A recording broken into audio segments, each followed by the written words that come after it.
आइए, आपका स्वागत है एचएस एजुकेशन पॉइंट में। आज हम द्विघात समीकरण के मूलों की प्रकृति की चर्चा करेंगे।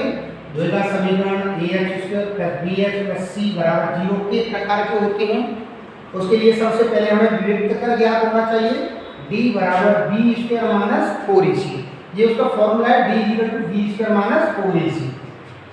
इसमें सबसे पहले आप यदि d का मान 0 से छोटा आता है, ऋणात्मक मान आता है d का, तो मूल हमारे काल्पनिक होंगे, मूलों का अस्तित्व नहीं होगा।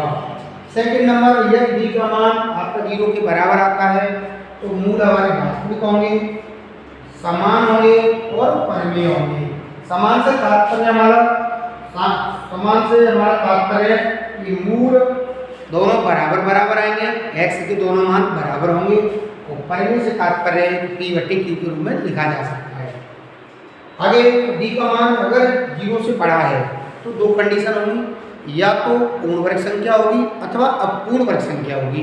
यदि पूर्ण वर्ग संख्या है, d का मान पूर्ण वर्ग संख्या है तो मूल वास्तविक होंगे, असमान होंगे मतलब अलग अलग आएंगे, और परिमेय होंगे, p/q के रूप में लिखने वाले होंगे।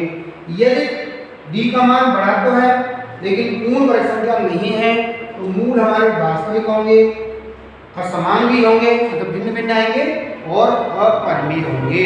अपरिमेय मतलब जिसे p/q के रूप में नहीं लिख सकते, वो अपरिमेय होंगे। अगर जानकारी अच्छी लगी हो तो चैनल को सब्सक्राइब करें, लाइक करें। धन्यवाद।